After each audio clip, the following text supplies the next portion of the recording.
Hello there, my name's Card, and here on my YouTube page I like to make simple little videos talking about topics which interest me.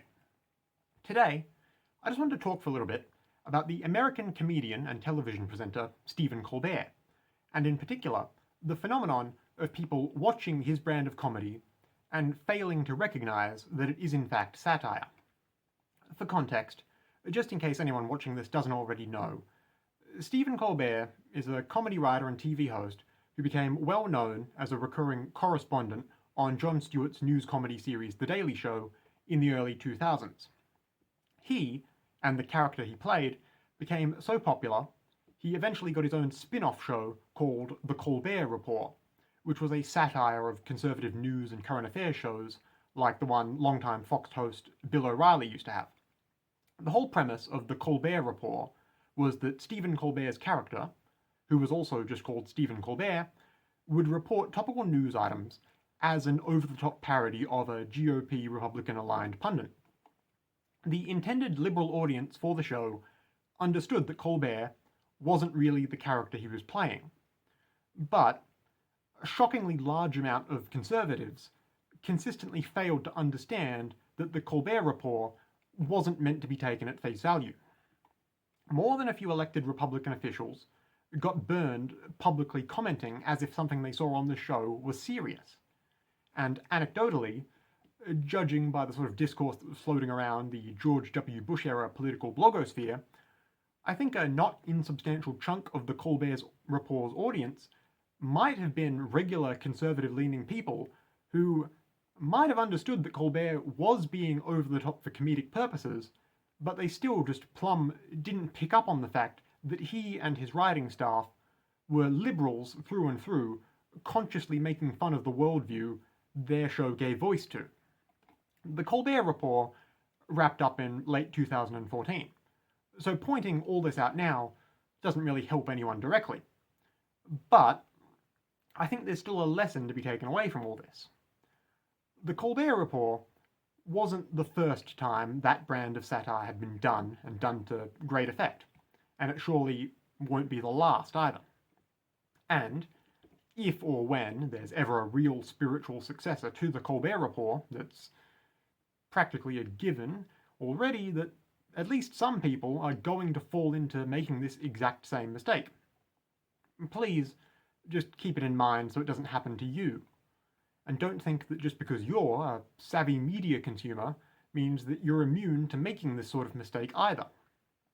Satire and parody and just plain disingenuous content is everywhere nowadays, especially how easy it is for subpar, ambiguously telegraphed media to make its way around online.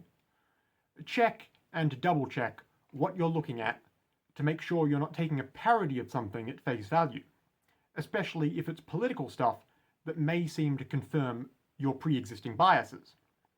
There's no shame in admitting that political satire could theoretically pass you by unnoticed. People, just by and large, aren't generally good at seeing through that type of dry but hyperbolically exaggerated comedy. And that might be because, if we're being honest, the median media enjoyer probably just isn't all that accustomed to needing to watch out for that sort of thing. In this case, after all, during its run, The Colbert Report was probably the only major show on network TV that did this sort of present directly to camera as if you're sincere, but it's all actually a character concept. And it's not like there aren't some pretty wacky people expressing their thoughts completely genuinely out there on television all the time either. If there's any practical lesson to take away from a mini case study of the Colbert Report's legacy, it's that if something satirical gets a wide enough audience, unfortunately, some people just won't get it.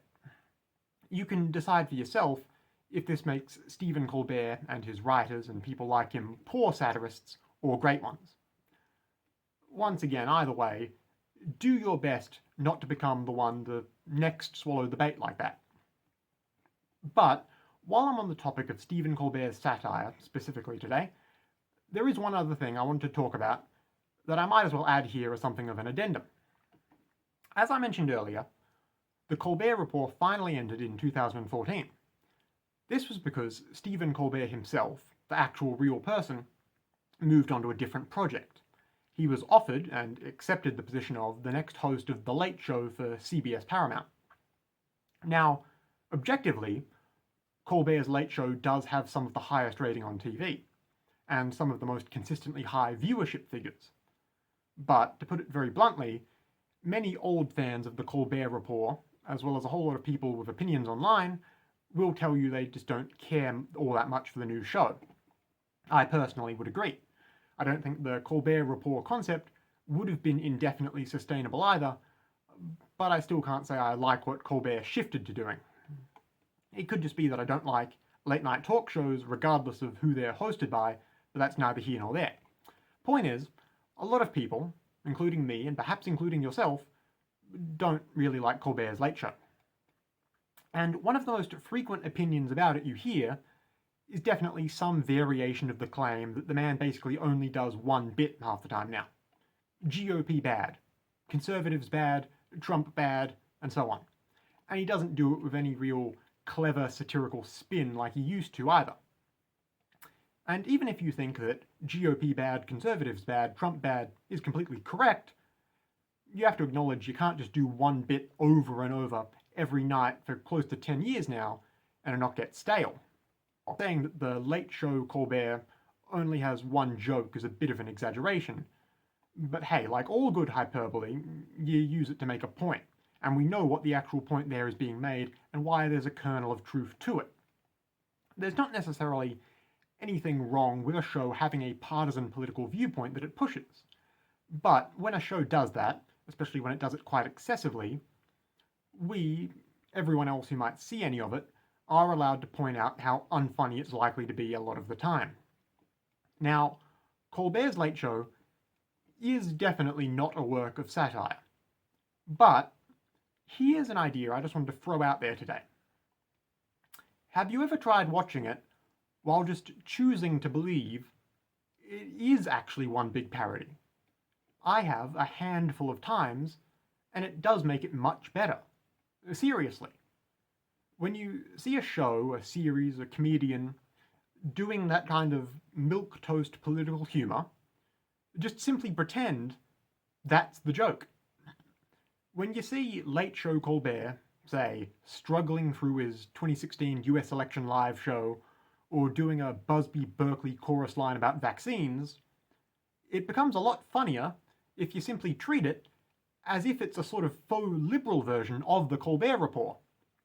Because those sorts of performances just look awful and bizarre if you acknowledge he's more or less being sincere. But, in my view, any way of watching any sort of media that makes it more entertaining is the right way to watch it. You might say I'm experiencing the show wrong, and I say people's media consumption habits aren't actually beholden to anyone. There's an oft-repeated quote out there that says that satire requires a clarity of purpose and target, and I say, according to whom? I don't think it does. Just because someone said that doesn't make it true. Colbert and his writing staff may not be aware of it, but they're actually making a fantastic parody of smug liberal sensibilities. And if you can't have fun watching it from time to time just because you take it at face value, that's on you. Just give it some thought. Adopting this sort of attitude might just make your life more fun. Have you considered that? Anyway, it's just a thought I wanted to throw out there. Thanks for listening. Once again, my name's Card. If you might like to hear more from me, feel free to subscribe to this YouTube page, or just take a look at my other videos. Either way, goodbye for now, and have a lovely day.